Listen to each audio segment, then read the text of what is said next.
Assalamualaikum warahmatullahi wabarakatuh. Nama saya Naufal, kelas 12 IPS. Ingin menjelaskan tentang pemberontakan APRA. Tujuan pemberontakan APRA. Raymond Westerling memiliki tujuan tersembunyi sejak mendirikan APRA.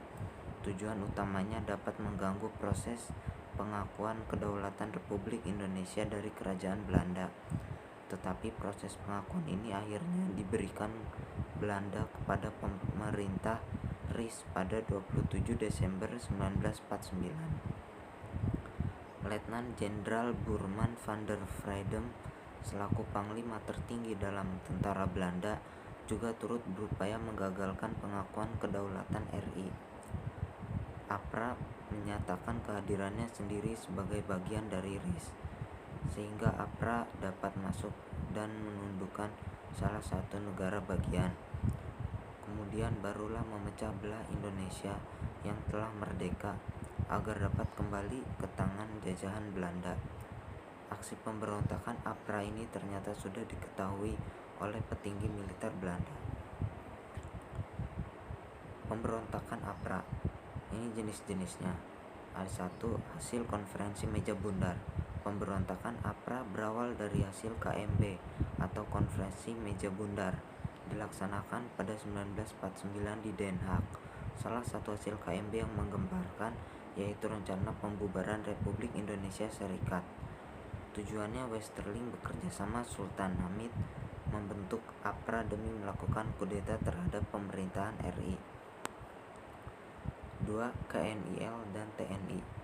Pembentukan dan pemberontakan APRA berasal dari Angkatan Perang Republik Indonesia Serikat atau APRIS. APRIS sendiri merupakan latar belakang dari APRA.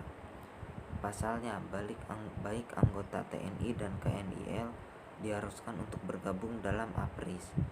Situasi inilah yang dianggap cukup sulit bagi anggota KNIL dan TNI. Kedua badan ini memang sempat berhadapan di medan perang kemerdekaan Indonesia. 3. Ultimatum Westerling. Beberapa waktu sesudah APRA dibentuk, pemimpin APRA Raymond Westerling memberikan ultimatum kepada pemerintah RIS. Isi dari ultimatum meminta agar pemerintah menjadikan APRA menjadi pasukan resmi. Tetapi beruntung ultimatum tersebut ditolak dan tidak dikabulkan oleh pemerintah RIS. 4. Kepentingan Belanda.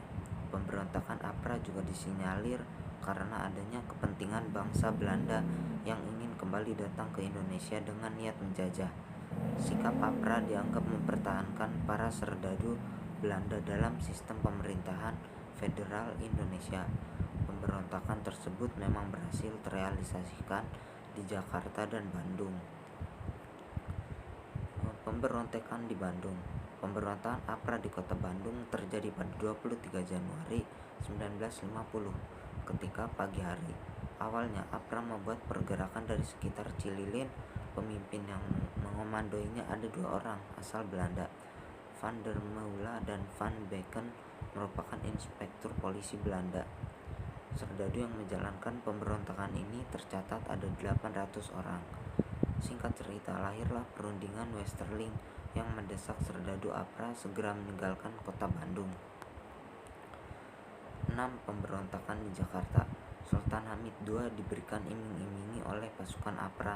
Apabila rencana kudeta berhasil, maka nanti diangkat sebagai Menteri Pertahanan oleh Raymond Westerling.